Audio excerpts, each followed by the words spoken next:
Okay, hello and welcome to this very shaky screen webcam. Welcome to Luke and CP's best and worst of 2018 movies so far list stream thing. CP, say hello. Hello, I'm CP. There we go. All right, so we did the same thing last year where we're now in July, and I wanted to do this like at the end of June, but the heat has been so bad, and it still is so bad for me.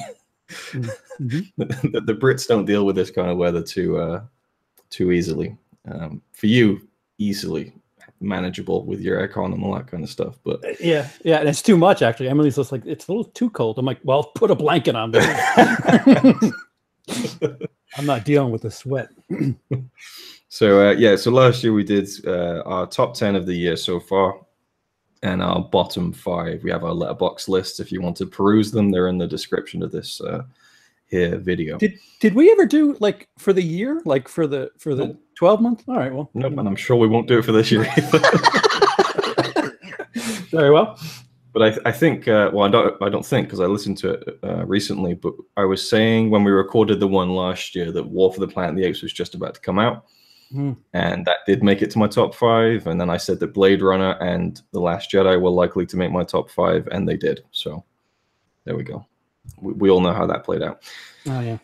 So it's been 6 months of films for the year, and there's been a lot of great ones, actually. I think if you take the first 6 months of last year and then this year, it's been a lot stronger for me personally, the way I view it. I would agree with that. Like, I think if I look at my list now, yeah, like the top 16 on my list are like all fantastic films as far as I'm concerned. So it was really difficult sorting the top 10 out, and I'm still not 100% on it. But there's a little bit of everything this year, which is really fun for me, I think. Lots of cool stuff. Anyway, so we're going to start with the top 5 quote-unquote worst, the films we enjoyed the least, counting down from 5 to 1 being the least favorite film of the year for both of us. So if you want to start with your number 5. All right, so I've only seen 40. You've actually seen more than I have this year. 48. Yeah, I thought you'd probably have beaten me this year, but yeah. So 36 on my list is Life of the Party with Melissa McCarthy. Written, I think her and her husband, whose name is escaping me, he directed it and they wrote it together. And that's quite evident. Wait, what number did you say it was at? 36. Oh, okay. It's 37 on my list. It's wow. Close. Okay. But it's a longer list. So. Yep. By math, it would be 38.5 for you or something. But yeah, no, it's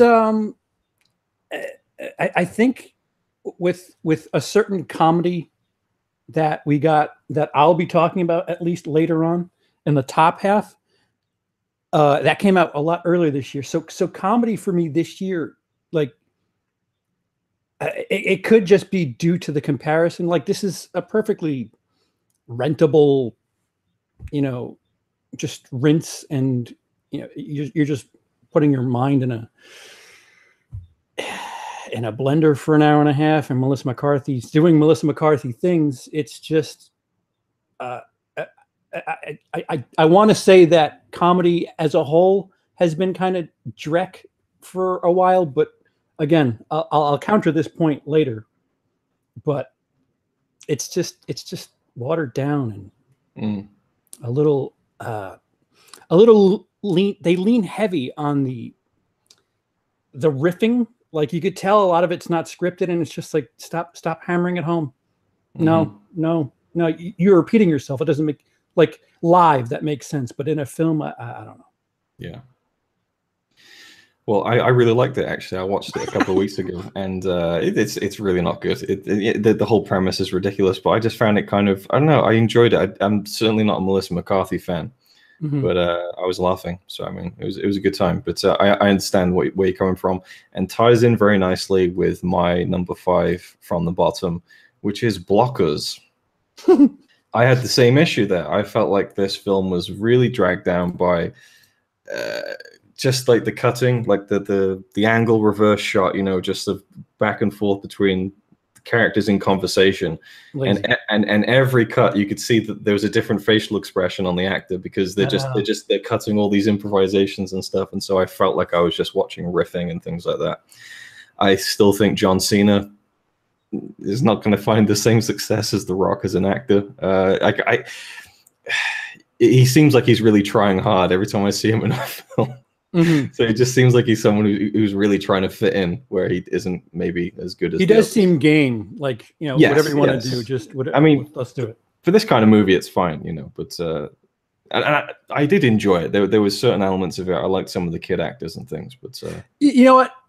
Perhaps I'm an apologist for this movie for the explicit reason that we're getting like Meatballs, American Pie, insert, you know, raunchy comedy here from the female perspective, which is, yeah, that was nice. I mean, how often do you hear dick jokes in a teenage comedy? Like, I don't know, it's refreshing.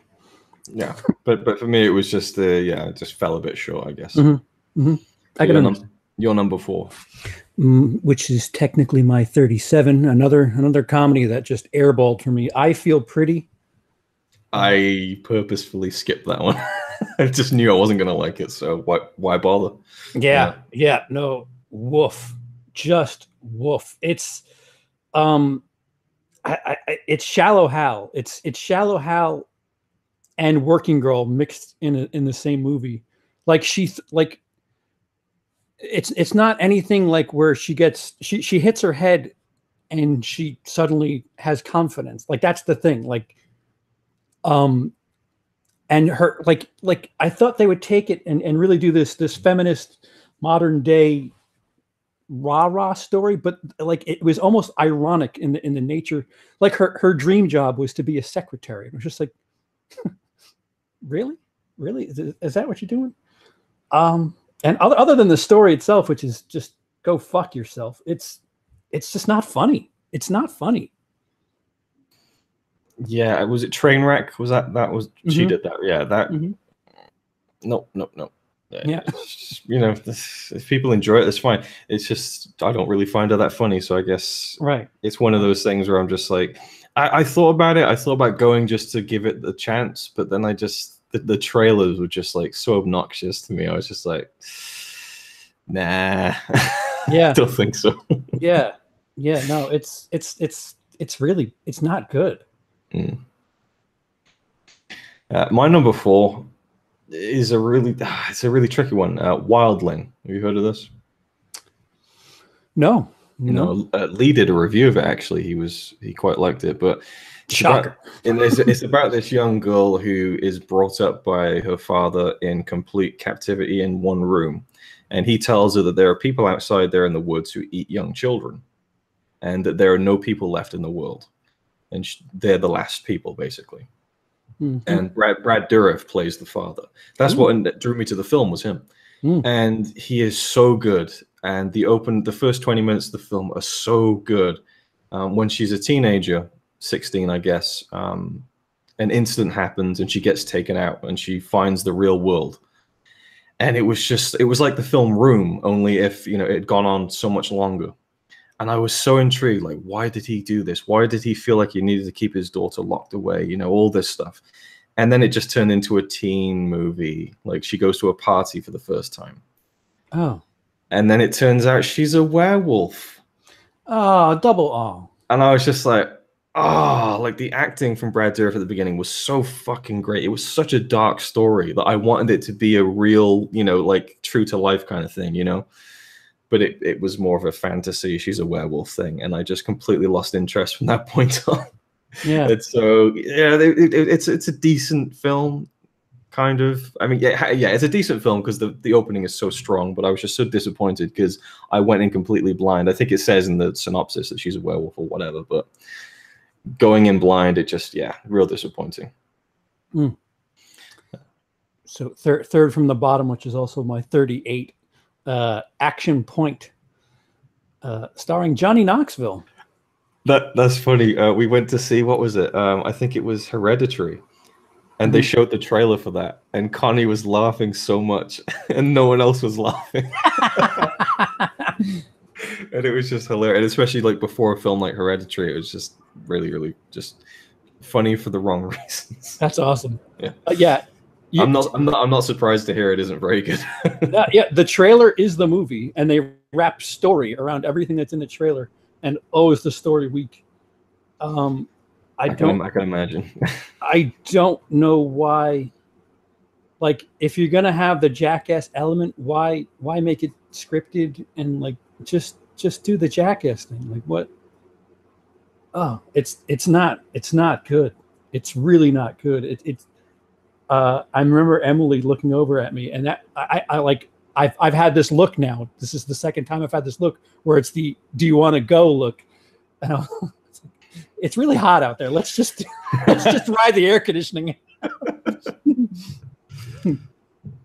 Where are we at?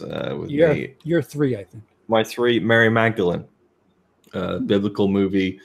Got a great cast. Rooney Mara, who I'm a big fan of. Joaquin Phoenix playing Jesus. There's a lot of really nice moments as far as the cinematography and things like that, but the story just really lost me. It just, it's just one of those films. And I really want to try it again. I've been trying to do this year, is to go see films I wouldn't ordinarily go and see, which is probably why I've seen more films than you, because I've been really pushing myself this year. But it's it didn't really convey the story that well, I didn't think, and it had a lot of good elements going for it, but it just ultimately didn't quite work. Yeah. All right, so my second from the bottom, which is also my 39th ranked film. This is saying quite a bit about my bottom film, because woof, Gotti, starring John Travolta. Oh yes, not that great at all. It's bad. It's bad. It's sloppy. For those who don't know anything about John Gotti, he's a despicable gangster. And I don't think they get that point across here in this movie. Like it's almost like they're trying to do the Scorsese thing with making the gangster compassionate, but like it for all the wrong beats, and it's just nope. Yeah, say, hey, this guy is cool, right? Okay. Yeah, look, he's killing people. His son died. He's sad. That makes him human. Oh, okay, cool. See, all I really know about that is just like the people think it's shit and John Travolta's in it, and I just kind of go, sounds about right. Yeah, no, and the thing was, so I have a Movie Pass, which is like a Netflix subscription of sorts for movie theaters.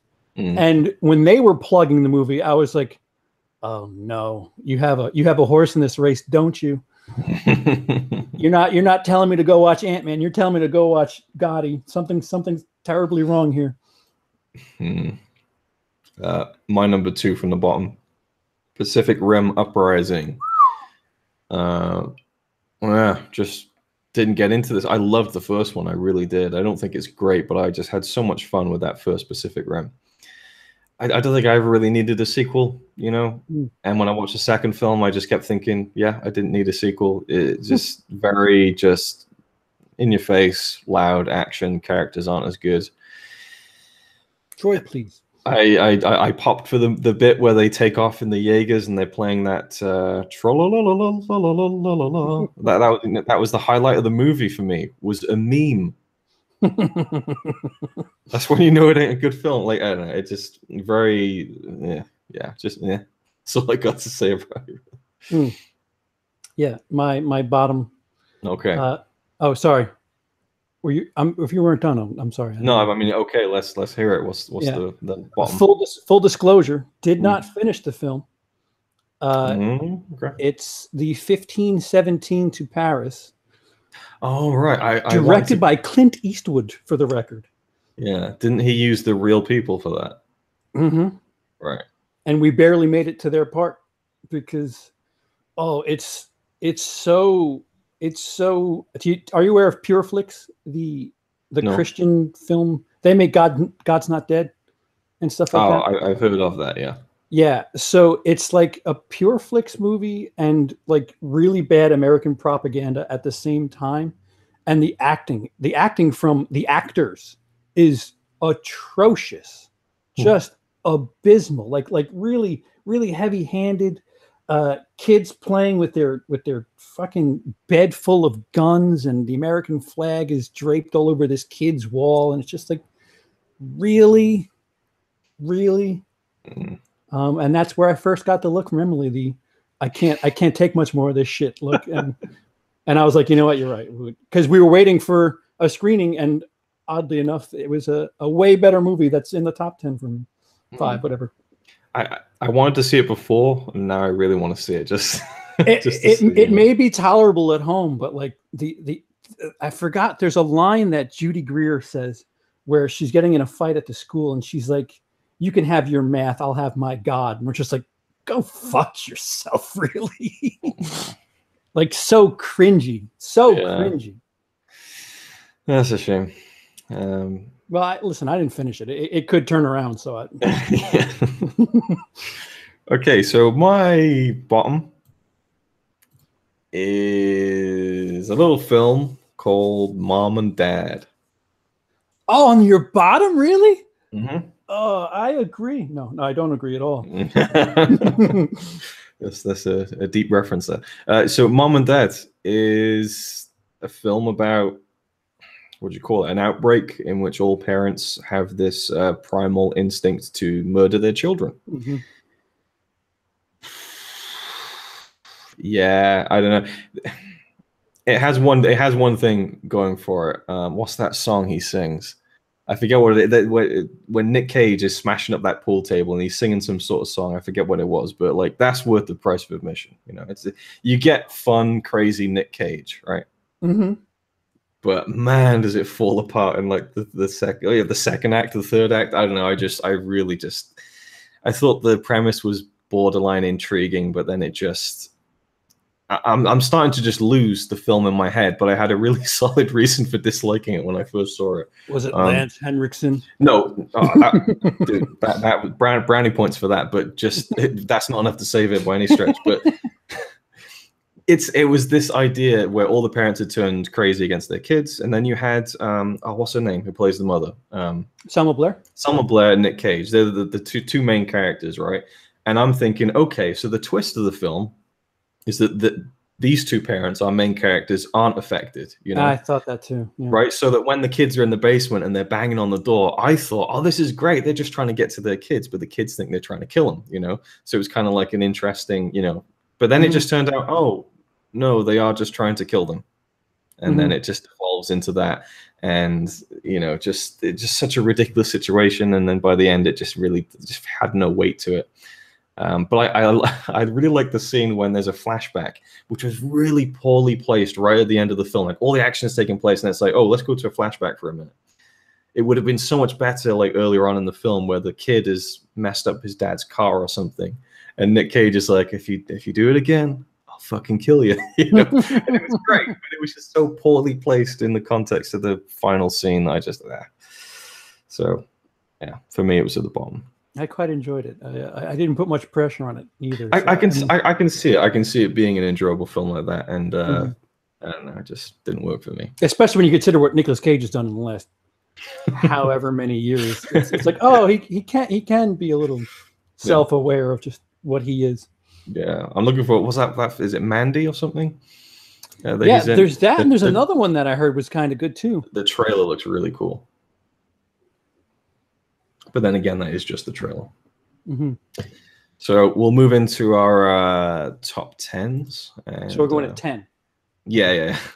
Check in the comments. Just Vlad, who says Cloverfield takes the bottom spot for me. I really liked Cloverfield Paradox. It's my number 33, so it's in the lower half, I guess. It was just a good sci-fi film. Nothing too, you know, no heavy lifting required. I don't know. I just enjoyed it. It was just, all right, so I'll go with my top 10, with my number 10, which it could. There's so many. What do you mean? I've definitely adopted that from you. There's no mistake in that. It's a fact of life when you speak to people and stuff. You kind of adopt the thing. Right. So my number 10, Avengers: Infinity War. When I first saw it, loved it, you know, great spectacle, but the ending was just like, come on. come on. And again, now that they've just announced this week, like, oh, Nick Fury's going to be in Spider-Man Far From Home, and it's like, oh, the Nick Fury who died at the end of the last one. Like, but that's the thing. I would have loved it if Marvel had like done a press conference like a month after Infinity War and said, we're now, we're not going to make Guardians 3. We're not going to make just to kind of, kayfabe it. Yeah. It'd be fun, just everyone knows that I thought that'd be kind of fun, but it is what it is. They're all coming back. So for me, it just felt like the ending was a bit lackluster. Mm-hmm. Then I went to see it again, and I forced myself to view the ending through the eyes of the actual characters in the movie, and it made it so much better. To see Tony Stark there, just realizing that this kid has died. I thought it was great. So as far as a tentpole blockbuster superhero action extravaganza, it's just incredible. Like that scene when Thor arrives on Wakanda, fucking incredible. Like I've never felt the cinema in the UK erupt into cheers before. So that was really fun. That's quite commonplace over here. Yeah, exactly. I saw Winter Soldier in New York, and they were cheering for fucking everything. It's just like, I remember when it was revealed that Bucky was, or the Winter Soldier was Bucky, and they're like, "Oh shit!" It's just like, yeah, it's obvious. Okay, fair enough. But there's so many. Like there's Phantom Thread was close to being there. I loved that film. Lady Bird. There's a Netflix film, Cargo, which was close to being there. There's been a lot of really great films, but yeah, my number 10, Infinity War. My number 10 is Unsane with Claire Foy. I like that you're not sure of the character and you're not sure if she knows what she's like, without spoiling too much. You don't know if she's hallucinating. And that where they go with that is really incredible. Man, I gotta get the source. I keep saying incredible. This is why I gotta switch to stuff like Quite All Right. It is a film that's quite all right. Stop using hyperbole. Hyperbole. I loved Unsane. It's actually 22 on my list. Well, yeah, that's love right there. No, that's like half. No, seriously, like this year's been so strong. Like I think, yeah, like up to like 26, I would say, all films I love. It's pretty crazy. But yeah, I also loved how you weren't sure. And I found that the whole gimmick, like the iPhone thing, I forgot about it halfway through. Like I really did. I just zoned in on the film, and yeah, I thought it was great. It's jarring in the beginning where it's just like a little bit, yeah. What? Okay. And I do wonder why it was. Anyway, we could get into a whole conversation about right. So my number 9 is Annihilation. Woo! Loved this one. The bear scene, if I can call it that, is just like one of those kind of haunting images / audios. Yeah. Yes. The sound of it is just such a horrifying thing. But just the film in general, it's just different. Had like a meditative pace. Like it's just dreamy, like going into that shimmer and everything, and just the idea of DNA being like reflected and all that kind of stuff. And it reminded me a lot of The Last of Us in terms of the. Oh yeah, hard not to think of that. Yeah, both in the visuals, but also like the themes of DNA and things like that. And great cast. And one of those sci-fi films with an ending where it's just like you're not quite sure what you've seen, you don't have all the answers, and that's probably for the best. Like it just makes you think about things. And there's a straight clicker in the tub, right, or the pool. Like that's a legit quiet place. Quiet place. You know what I mean? Yeah, Last of Us. Yeah. But yeah, I love the aesthetic of it and ambiguity of it, and yeah, it's great. My number 9 is Thoroughbreds. I think this is it. Somebody told me that there's another film that. Why is his name slipping my mind? Oh no, Anton Yelchin. Somebody told me that he's in another movie that hasn't been released yet, but I don't know how that guy's been dead for 2 years now. This movie gets compared. Have you seen it, Luke? Yes. Do you get the Heathers comparison from this? I have. I've never fully seen Heathers, so okay. See, I like comparing it more to what's that movie with Thora Birch and Scarlett Johansson? Ghost World. I got more of a that kind of feel from this movie. Is that it? That's all. That's all. Okay. I quite enjoyed it. I haven't seen it. I saw it like forever ago when it came out, but it's just when I rank, I'm like, yeah, no, I like this more than that. Yeah, I really enjoyed it. Don't want to go into spoilers actually, but there's a scene in the film that's done in one take that was where like the action takes place off camera. If you know what I'm talking about. Oh, yeah, at a couch. Yeah. Yep. That was a really interesting way to do that scene. Great acting. Yeah, really oddball kind of movie. I'm looking forward to seeing it again sometime. Ditto. So my number 8 is The Shape of Water, because Oscars, I guess. That doesn't count. So, what's your number 8 now? It doesn't count. It's 17. It's 17 over here. Yeah, well, you know, I go by the year it came out. Yeah, the year where you're at. I get it. Trust me, I get it. Yeah, I thought it was great. I think that it feels like a complete vision brought to life. Like it didn't feel like Del Toro was hindered or held back in any way, shape, or form. Like, loved it. Loved the aesthetic of it, the production design and everything. But also, what's her name? Sally Hawkins, is it? I love her as an actress, and I just love what she had to do in the film. And yeah, it's a little bit weird when you really think about it, like logically, as far as the whole relationship. But it's not really meant to be all that logical, really. It's a fantasy. So I thought it was a beautiful film. And, you know, I had it in my top 10 purely because it won an Oscar, I think. I'm kidding. Influence. I'm kidding. I loved it. It was great. I just want to make note that I'm drinking out of a Ray glass. A what? Ray. All right. I didn't have the screen up. Yeah. Okay. Yeah, see? You mean the Mary Sue glass? Yeah, that's how they labeled it on the box, actually. Limited edition Mary Sue. What are we up to? 7? 7. 8. My 8. My 8 is Ready Player One. I still haven't digested all of the Easter eggs and shit to catch in that movie, but so many references. Yeah, it's just like, to take it easy with all that on screen at the same time. But it feels Spielbergy. It's a little too CG heavy, but I mean, I get it. Like it's part of the story. It's part of what's going on. But yeah. It's the best.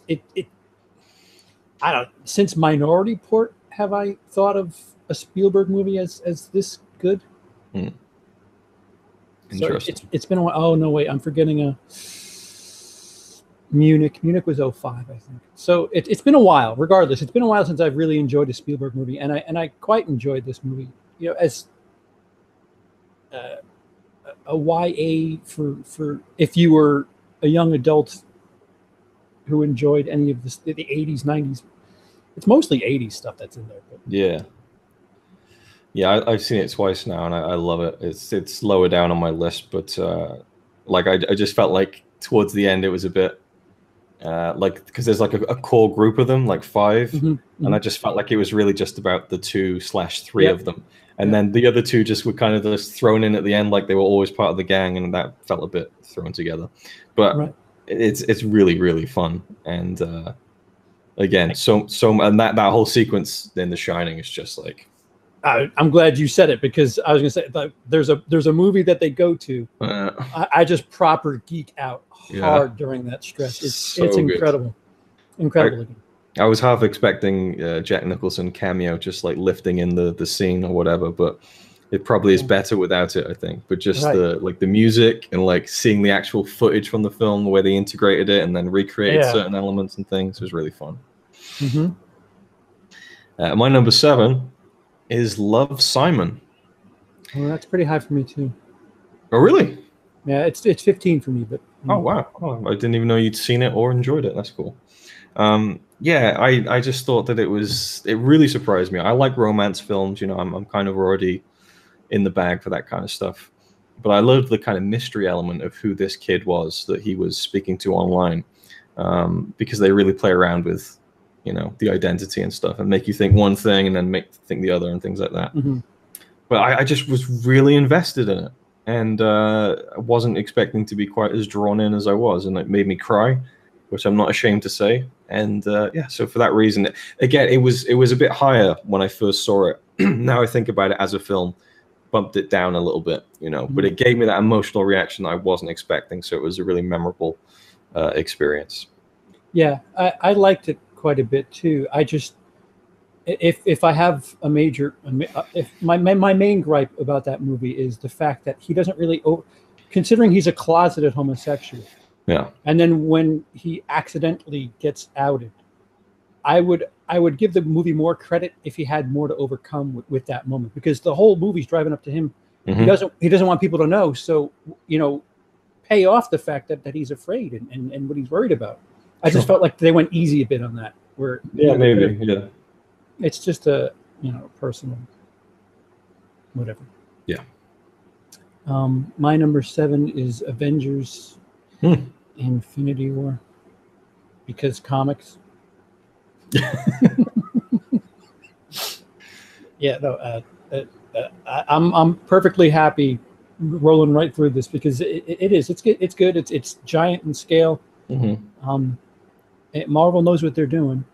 Well, it's not just that it's a big spectacle and stuff. It's the fact that the villain is really good, which is really rare for a Marvel film. You know, I always enjoy them, but mostly the villains are just paper thin. You know, look at something like Guardians of the Galaxy. And it's just like, ugh, that villain is so stock. You know, and you know, Brolin's great. And I wouldn't go as far as some people. They're like, "Oh, he's the true hero," you know, like he had a reason, you know, like, and you got all these hot takes like, "Oh, Star-Lord is the true villain of the film because he what?" Yes, seriously, people are saying if he hadn't punched him in the face, then they would have won, and I'm just like, well, then we wouldn't have the next movie. But then, you know, whatever. But, you know, it is good when a villain has a reasoning that makes sense to him. Doesn't make him the hero of the fucking thing, but it's good when you got motivation. So that adds to it, I think. My number 6 is Faces Places. Have you even heard of this one? Nope. So this is by French filmmaker Agnès Varda, who is... she's awesome. She makes documentaries and stuff like that. She's 90 years old now. And she just made this film with a French artist called JR. And he does a lot of kind of murals and things. He'll take pictures of people and then blow their faces up and put them on buildings and things. So she teams up with him and they travel around France and they just take pictures of people and they put their faces up in different places. And you're really chuckling hard at something there. They put their faces on all these buildings. I'm sorry, but the film is it's wonderful. It really is, and it's mainly her, you know. And I got to see her live last night at a screening at the BFI. That was really something special. She was so awesome. Showed one of her films, and she came out and did a Q&A and stuff. And to be that sharp at 90 years old is really quite something. But to make a film like this, you know, even though she made it with this other guy, there's just something so unique about it and open and free. And whenever I see one of her films, it just gets me so excited about making films, you know. She is very free with the way she makes her documentaries. She'll just throw in these random little pieces that mean nothing. You know, she's very playful and things like that. So, yeah, I absolutely loved it and can't wait to see it again. Your number 6, is it? My number 6 is Isle of Dogs. Cool. Of the Anderson movies, I actually, even before this movie, I liked Fantastic Mr. Fox the most. And this, I mean, obviously has the same look. Not quite as funny. I guess maybe that's why I enjoyed Fantastic Mr. Fox. It's a bit more funny than the rest of his stuff, but it's a really cute story. It's a cute story wrapped in a really pretty package that's just technically speaking, it just really, really flawlessly made. Yeah, so impressive. My number 5 is Coco, the recent Pixar film. Just fantastic story. You know, I think like I'm really what's the right word? I'm intrigued by death a lot. Like just stories about death, how we deal with death. You know, I've written a whole book about the theme of death. You know, it's something that scares me and excites me. Well, not excites, but like the ideas of the kind of the I don't know the unknownness of it all. The unknown, the kind of there's just so much wrapped up in this inevitability that we all have in our lives. That is, we're going to die at some point. And not that this film gets that deep with it, but it's about death, and it's about how we live on beyond our deaths. Because the characters in this, some of the characters in this film, they live in the land of the dead, and they only exist in that land of the dead as long as the people who are in the living world remember them. And that's something I think about a lot, is that you know, people's essence still lives on even when they're dead, because of the people that they knew are still around and have memories of them, and that is still some form of them living on, you know. And this film is kind of about that, and it's colorful, it's fun, it's got real emotion and heart to it. And yeah, it's fantastic. My number 5 is Deadpool 2. Yeah. It's listen. I'm when you talk about people who are fatigued with superhero movies, I'm that person. And this movie just feels like a big roast of the genre, and so welcome, if you ask me. And the language helps, you know. The language the adulty nature. Like, I mean, if you're gonna run around and save people are gonna get hurt, you're not gonna say, oh fudge. I had a great time with it. Had a really good time. Laughed my ass off. I liked Ricky Baker in the film. It's the young Kiwi kid.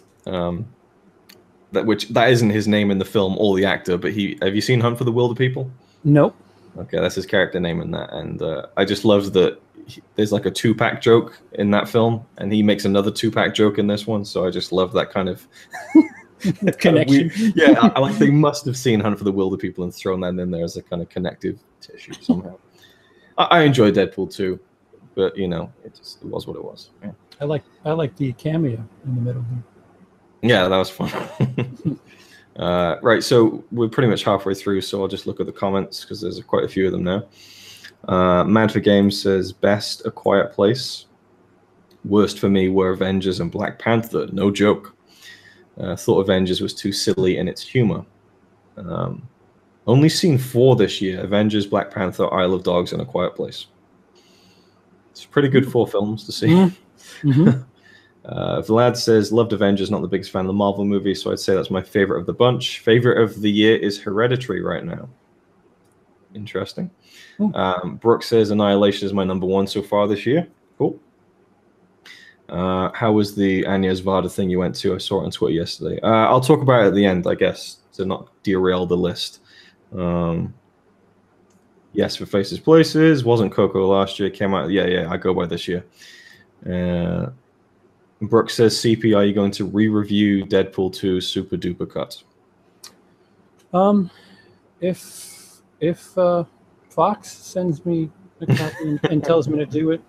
Fox surprised me with this package. Yeah, well, I mean, that's when you see reviews from me early, that's the production company saying, hey, go watch this. I can't remember I was watching, they were talking about it. They said that they think it might be a case where the Super Duper Cut is literally the exact same cut as in the cinema, but there's just a 5-second, excuse me, 5-second bit of Deadpool turning to the camera going, oh yeah, this is the extended cut, you know. That would be perfect. It would be, right?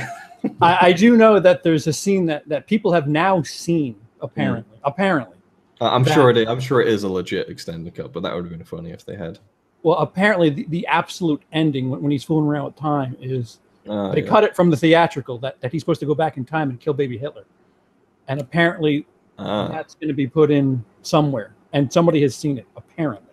Okay, interesting. So again, for the sake of comedy, that's like that whole the end credits scene, like when he just it's just hysterical.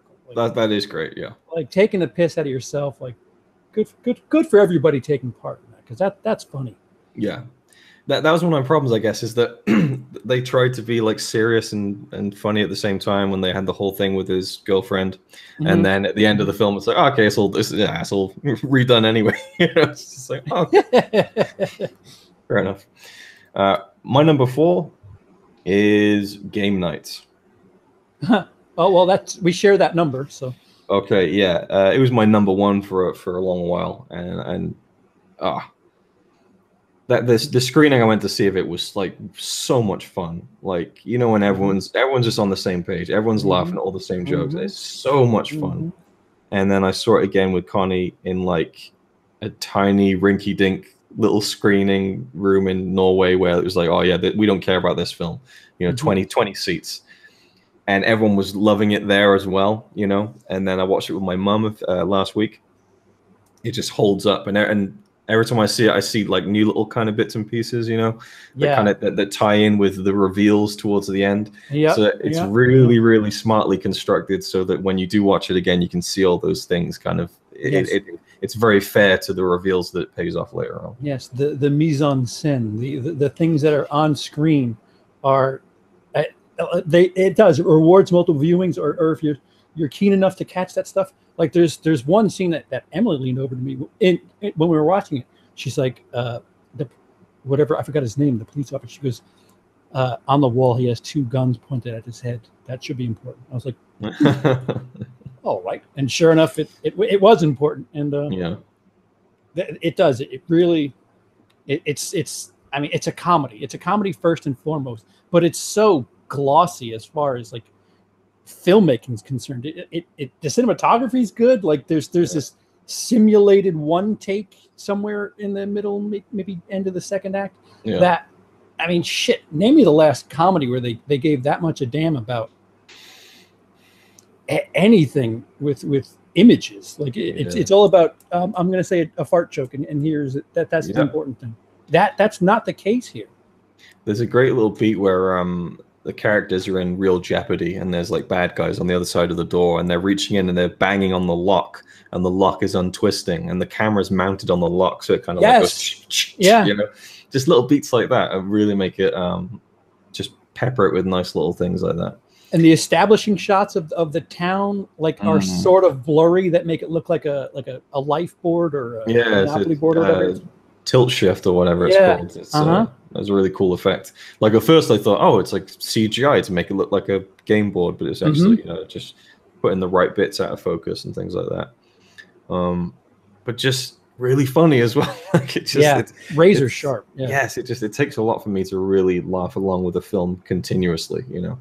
Usually those kind of movies were made in the 80s and 90s, really. So it was awesome.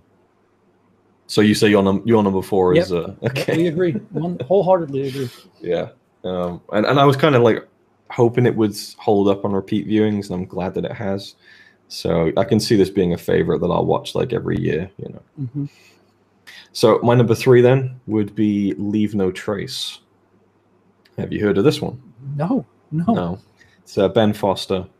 He plays this father who has a young teenage daughter, and they live in a state park. Just in the wilderness, and it's one of those films that doesn't kind of give you the whole explanation. You kind of piece it together as the film goes along, why they're there, that kind of thing. And the government kind of finds them and catches them basically, and they try and rehome them so that they live a normal life.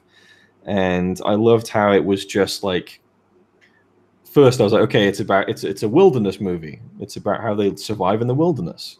And then I was like, oh, it's a how they adjust to normal life movie. And then it changes again, and it just kept changing, and I wasn't sure where it was going, but the performances are just so strong and believable. Like, I just totally believed in the father-daughter relationship. The girl who plays the girl, I don't know the actress' name, she was so good in a really understated way. It just stayed with me for days, when you just keep thinking about a film.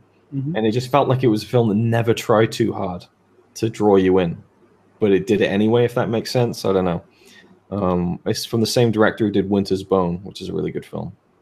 But yeah, I loved it, and it just has been sneaking its way up my list ever since I saw it, I think. My number 3 is A Quiet Place. Pretty. I've heard somebody call it gimmicky, which I guess there's these aliens that operate strictly on sound, and the tension that is done with silence. Again, it's kind of cheating, I guess, but like it's done really well. And considering that John Krasinski wrote and directed this, it's just like, the hell you been doing all this time? I quite enjoyed it. Again, another movie that I haven't seen since I first saw it, which was, man, almost 4 or 5 months ago now. But I remember it really sticking with me, and just not in a way where it's like, oh, I wonder what blank happened. It's not like that. It's just I quite enjoyed it, and when you spend that time in a quiet theater and hear everybody else's horror stories, you really understand just how privileged you are to to sit in a studio screening for that movie. Yeah, I've seen it twice, and both times just rustling, coughing, looking on your phone, just munching popcorn without keeping your mouth fucking closed for 2 seconds, bringing in a whole meal of nachos. Like, the film is called A Quiet Place. It clearly states from the fucking title that this is a film based around silence. But no, bring in your popcorn, you know? Yeah, I think there's like 4 or 5 lines of actual dialogue. Yes. Like, there's nothing going on in that movie. You know the scene when he takes his son to the river and he's like, no, it's okay, we can talk because there's noise. As soon as that scene hits, both times I saw the film, everyone was like pouring into this stuff. Like, and I'm like, you do realize you haven't been that quiet, whatever. So I can't wait to see that film at home with like noise canceling headphones, so I could just fully just, you know, enjoy it. Yeah. So to give you an idea that maybe this doesn't, I mean, I've spoken to people that it didn't get across to them. There was silence, and there's one of the characters, the daughter, she's actually deaf in the movie. There's silence, and then when you're in her perspective, all of the audio drops out. And it was something that I really appreciated from our screening, because you got that in what the audience that I was sitting in, or maybe it was just a really, really well, the way the theater was set up was done well with all the soundproofing and stuff. But yeah, it is a movie for your ears and not your mouth.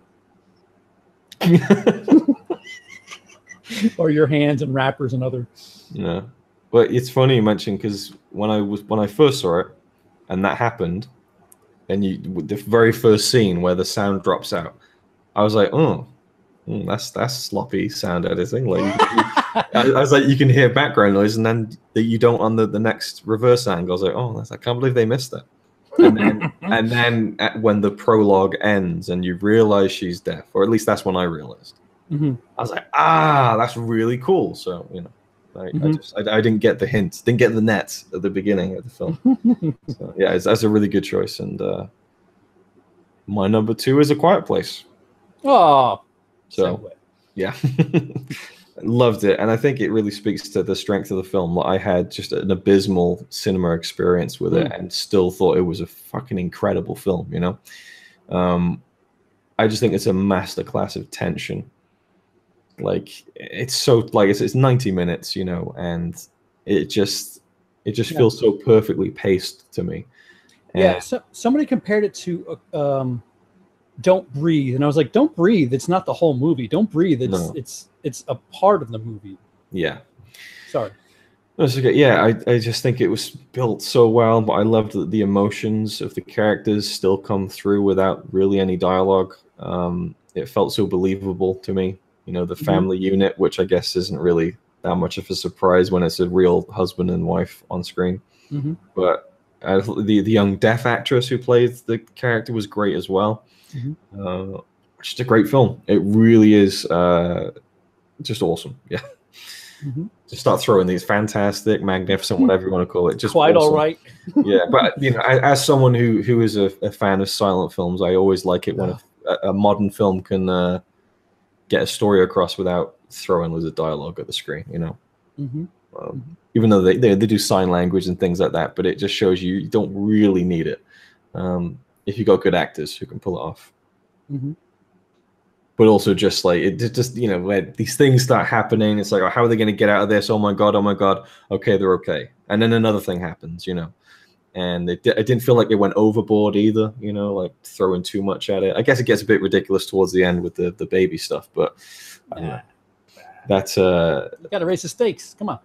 No, sure, but like the scene when she lowers the baby into that kind of yeah. And just puts the thing over it, like that was so chilling to me. Like the idea of having to do that was just like, oh. The one thing that somebody brought up that I'll give them this: if she was that close to giving birth, why wouldn't they just lounge near the waterfall for that time, like just in case, you know? Yeah, that's a good point. Yeah. And I was like, all right. But then again, I've seen people say like, you know, oh wow, if it really happened, there's no way they would have survived. Like, well, the government definitely would have figured something out by that point. And it's just like, do you fucking want a movie or what? Yeah, we were going to make a movie, but the government would have figured it out. So there's no story here. Thanks for $10. Wow, it was well done, but like, it didn't make, like I heard people when I left the cinema going, that made no sense whatsoever. What? Yeah, I don't. Strange. All right. Right. So we're heading in. My number 2. Oh, your number Annihilation. 2 is Annihilation. Okay.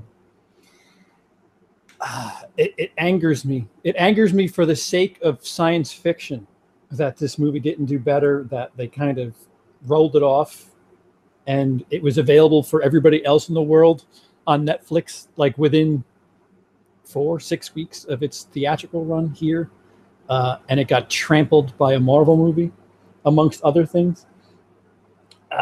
Like everything you said before, it's without spoiling too much. The things that it's just another movie that I haven't seen in a while, but I remember just everything that happens in that third act. Once she gets to where they're trying to get to, everything that goes on in that designated area is just so, I don't know, 2001-y. I don't want to say Blade Runner, but there's so many different great elements of Annihilation that feel like homages, or it reminds me of great things about old, really thinker science fiction that I really want to go back, because there's something that happens towards the end there that I was so perplexed at, and the fact that like I still think about it to this day, like that. If a movie sits with you for a while, I kind of give it more credit. Yeah. And this movie is something that I constantly think about, and if I get into conversation with somebody about it, it's just like, well, what do you perceive from that? And it's just fun. Movies like that, doggy bag movies, get way more credit from me, and I can't wait to see it again. I've only seen it once. Yeah, I think if I'd seen it in the cinema, it would be higher up in my list. Oh, there's something about a film like that, watching it. I don't know. I guess it doesn't really matter in the grand scheme of things, but it is a very visual film. Yeah, vivid, and the audio. Yeah, the musical cues towards the end there are really the sound effects as well. You know, right? The bear scene too that you were talking about. And not even that. The very when she goes down the hole near the end, and just the sound effects and the really cool. All right, before we get to the number 1, I'll check the comments again. Black Panther was the worst film I've seen this year. Wow. Did you see one? Yeah. I love Black Panther. Luke, where is your 24-hour movie marathon?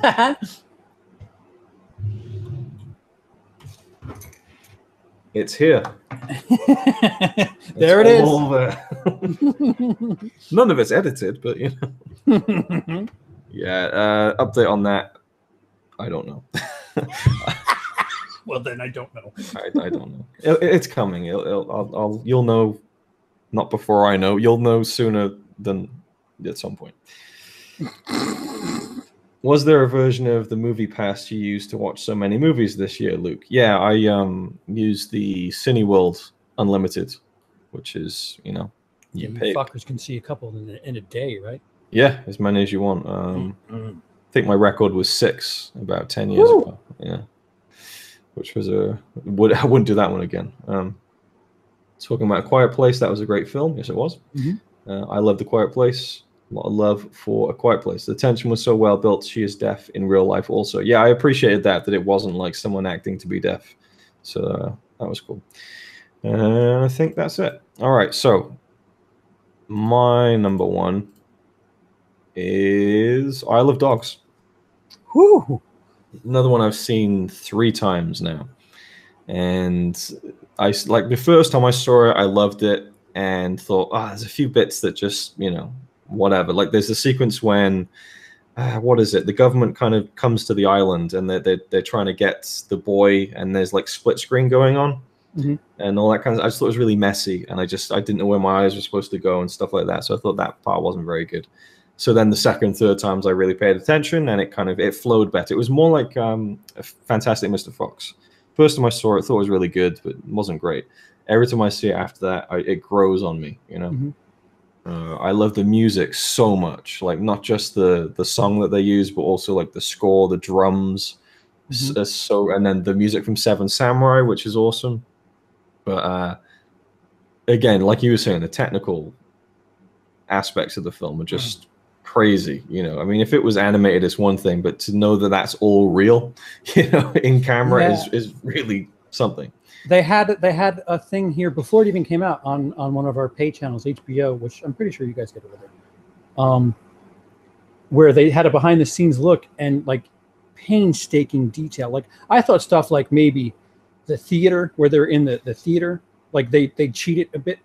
No, there's rows of little heads and everything that you see on screen is there. Like it's the detail that they go through with that movie is just ridiculous, frame by frame. It's 24 frames a second, people. Yep, it's a lot of work. Yeah, and you got all the fur rippling on the dogs and everything, and all that kind of stuff. It's not perfect. I think they overused the trick of having the dog's eyes water all the time, which is really stirring and emotional in the right moments, but it maybe happens a few too many times. But I was so invested in the story and the idea of the language barrier and things like that. But it's funny as well, like really, really funny. Just random little Wes Anderson-y, little attention to detail bits. And Bryan Cranston, like he has such a great voice, and it fits the character like a fucking glove. Like just the deep tone and I just love it. Great film. So my number one. I think I know what your number one is now. Oh, do you? Well, go ahead and say it if you think you know. And your number one is Hereditary? That's very good, sir. Holy shit. Yeah. And for what reasons do you think I think it's number one? Because I know that you thought very highly of it, and I figured it would at least be in your top 10. So yeah. So for similar reasons as I have Annihilation so high, Hereditary just that I've seen recently, that still sticks with me.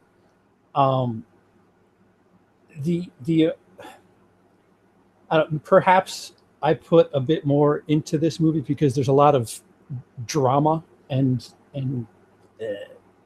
friction between family members before the movie takes this Omen type turn. Rosemary's Baby, I've heard it compared to. There's a lot of like guilt and dread and just miserable. Like, have you seen it, Luke? Yeah. So like I got a very similar. For the first half at least, I thought the movie was just about death because the movie opens with a funeral, and I thought this movie would be about nothing but just the guilt and the crappiness that people feel when dealing with death. And sure enough, there's another death rather early, if you ask me. I didn't expect that to happen. But it turns out on a second viewing, they're telegraphing a lot of stuff that's happening, that's going to happen, that takes this turn in the third act. And again, it's another movie that, without spoiling anything, the things that happen at the end really got me puzzled and thinking, well, for similar reasons as Unsane, you're not sure going into the third act if Toni Collette is just out of her mind, or if she's, you know, she's actually, if she's witnessing these things, or they're really happening, because there's a bunch of dream sequences too where like you don't know what to trust. And it's stuck with me, and I really am excited to see it yet again. Own it, you name it. But I like. I wouldn't call it a horror. It's like a deep thriller that sticks, and I prefer stuff like this over. I don't know, Truth or Dare. Insert shitty horror here. Like when horror can talk and has something to say and get you thinking, like that gets me excited. And this movie is that. I mean, for better or worse, even if you hate it, like I've seen quite a few debates about this film, and it's good to see. Maybe I'm just rooting for good horror. I don't know. I think it's one of the best horror films I've ever seen. It's the only film that makes me feel like The Exorcist does, which is just this sustained feeling of like actual dread, unease, you know. Not scary, it's just really uncomfortable. That's the only reason it didn't make my top 10. I think I have it at 13 or something. 13, yeah. The only reason I don't have it higher is I will see it again, but I don't know if I want to. It's such a it's such a harrowing experience, you know, like the second death you were talking about. Like there's just something so cutting about that, you know. It just really just gets you in the stomach. The stuff that follows it too, like the off-screen reaction to something. It's just that was so well done in the worst possible way as a viewer. Like I felt like I was watching something I shouldn't, you know, like it just right.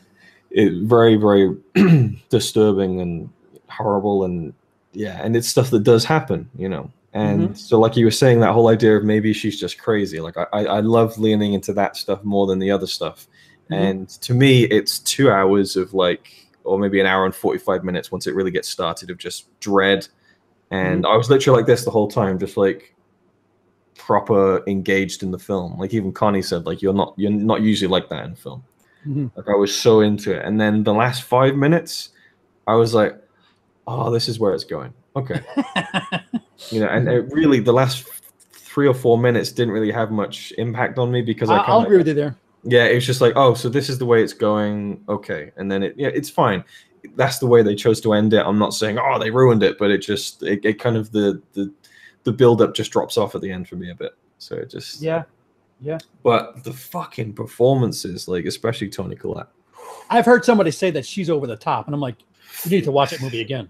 That the dinner table scene is just like, I almost cried just out of the sheer fucking intenseness of it. You know, just like Jesus Christ. And I think Gabriel Byrne probably would get overlooked, but I think he does a really good job of just being like that guy who's trying to be the Rock. You know, he's trying to hold it together. There's something to be said for someone who can do that without really, you know, trying to steal a scene or anything. Like he really does a good job. I think that's what helps Toni Collette, or the sell of Toni Collette's performance is the counterbalance. Yeah, there you go. Yeah, I agree. And I really like the young actress who played the daughter as well. And just the way it's shot as well. Yeah, just the cinematography, you know. That's another thing Connie pointed out. She's like, it's so well shot, you know. Some of the way that very shining. Yeah, like some of the match cut was really cool at one point, and like the upside down shot of her banging her head on the ceiling was fucking. Oof. There's a shot where she goes to the sun in bed, and we track with her head, and it's a really, I mean, it's a 2-second thing with like interesting way to do that. Yeah, and the way it just goes off the rails towards the end is just so captivating. I loved it. I really did, but it is one of those things where it's just a hard watch, you know. Maybe not as much of a slog as like Requiem for a Dream, you know, but it's in that kind of neighborhood where it's just like, do I want to feel that awful again, you know? And I think I will, based on how good it is from the performances and the filmmaking and everything. But yeah, and maybe when I see it again and I see the through a different lens, I suppose, maybe I'll appreciate it even more. That's definitely a possibility. So yeah, I'm excited to see it again. Yeah. Excited. 13th Wolfman says, still have not seen Isle of Dogs. Not the biggest Wes Anderson fan. More of the same if you don't like him. Yeah, I can see Hereditary being #1 in some people's eyes. In my eyes, A Quiet Place would be 1 and Hereditary 2. I thought it was very much like Rosemary's Baby. Yeah, I can see the comparison with that one. So there we go. That's our 5 worst and 10 best. Anything you're looking forward to for the remainder of the year? Mission Impossible, because they really haven't. They've got a nice little stretch going. So why not? Why not get excited for that? Yeah, the last one is I think one of the best action films in a very long time. Rogue Nation. Great film, great action set pieces, great villain. So I think the next one could be very good. Off the top of my head, I can't really think of anything really. I'm getting a little more and more turned on about the Predator. No, that doesn't do anything for me, that one. The something El Royale with Jeff Bridges. Not heard of it. Oh, it looks quite interesting. What the fuck's it called? Something at the El Royale. It's a hotel. See, whereas last year it was like, right, we got like War for the Planet of the Apes, Blade Runner, you know, Star Wars to look forward to, and then this year's a bit. I can't really. I'm sure there's going to be a buttload of stuff coming out in November, December that they're just holding off to win stuff Oscars that we haven't heard of yet. Right. Yeah, like 3 billboards and all that kind of stuff that you just it's just going to drop out of nowhere. So I'm sure there'll be good stuff to come. There's nothing as far as the bigger movies that I can think of, like Aquaman. Yeah, they filled that Star Wars gap with a bunch of. I don't know. I'm looking forward to Ant-Man and the Wasp. I think that comes out in about eight months over here. I don't know why that's taking so long. That's my favorite. Oh no, wait, no, I liked it more than Black Panther, but I enjoyed it. I enjoyed it because it was just so small in scale. Excuse the pun. Yeah. But yeah, it's just tiny little story in a little city. Nothing too crazy. Not saving the world. Just thank you for not being so epic about it. Yeah. Brooke says Venom. I just just does nothing for me. I don't know. I saw the trailer, just kind of moved on my life. I'm not interested. Like when everyone was like, I can't believe they messed up Venom in Spider-Man 3, and I'm just like, yeah. This is where my lack of comic book knowledge just really plays into me not caring too much about some things. But it's just, I don't know. With the Marvel films, I know what I'm getting. They've built up so much and established so much. So let me cut you off, Luke. I'm sorry, because we're not probably going to be able to talk about this, and it's probably going to be a foregone conclusion by the time we properly have any sort of discussion. Solo. Yeah. Thoughts? I know it's somewhere in the middle for you. It's somewhere in the middle for me. I loved it. It was great. Let's see. I have it at number 17. So it's one of those. 16 for me. Yeah. Yeah, I thought it was great. I really was. I think we have talked about it before, but for the sake of this video or stream, rather, I really was expecting to think it was just okay. The trailers did nothing for me. Alden Ehrenreich just didn't seem like Han Solo to me, and I just felt like, why are they doing this? And then I watched it, and I loved it. It was just such a fun, pulpy ride, and I feel like it's so important for the Star Wars universe now to kind of establish that, okay, we can do a Star Wars movie that isn't about the entire fate of the galaxy. Like, it's just its own, like you're saying about Ant-Man and the Wasp. It's a bit more content. Obviously, with Solo, it's still interplanetary and all that kind of stuff, but it's a bit more lower scale, lower stakes. as far as the grand scheme of things. So the characters, it's high stakes, but you know. And I thought that Alden Ehrenreich was great. Like, he felt like he wasn't doing an impression. He had the essence while doing his own thing with it. And it felt like a younger version of Han Solo to me, which I really wasn't expecting. Like, I didn't think Donald Glover was that impressive. Really? Okay. If you see it again and you remember this, the scene when he shows them the Falcon and it's been clamped, and he's like, "Oh, I can't believe this," or something like that. Like, he just sounds like he's trying too hard. Like, it's really bad. Now, he is really good for the most part, but every now and again, I just feel like he's trying too hard with the voice or something, and it just kind of doesn't sit quite right with me. But you know, he was enjoyable, but just not quite the revelation everyone was saying. Oh, it's perfect Lando, you know. So I was kind of the opposite with that, I guess. I thought that Alden was great. Well, what about the reveal in the third act? How did you feel about that? I didn't really care about it. Really? It was like, oh, that's cool. You know, he's cool. That's about it to me. I was never like, oh, we needed more Darth Maul, for God's sake. It's just spoiler. Who on earth would possibly care about this at this point? Nobody saw the fucking movie. I think that's yeah. It's just really fun. If only to assist the Obi-Wan movie that you know, Ewan McGregor all is but suited for. Like, it'd be nice to have him as the villain for. Yeah, why not? I mean, they've kind of done something in the cartoon, but I don't really watch that, so I don't know. But it'd be cool. I mean, I'd like to see, because apparently they're doing a Boba Fett movie, and I would like to see kind of obviously they're not going to do a sequel to Solo, which I would actually be on board for. I'd like to see more of that, but it'd be nice if they kind of link it somehow, like the whole crime syndicate they've got, you know, things like that. Maybe they could kind of just interweave that timeline a little bit. That'd be fun. Be nice to see more of it. Or yeah, just really enjoyed it. Alrighty then. And you? I enjoyed it. I actually, if you can cut this or talk, I need to escape for a second. Yeah, well, we can just end it here. So okay. So thank you for watching, the people who have, and people who do. That's right. And we've finished the list anyway. And as we've established, there's not too much to talk about as far as films we're looking forward to for the rest of the year. And there we go. So thanks for joining me. It's been fun to chat. And thanks for watching.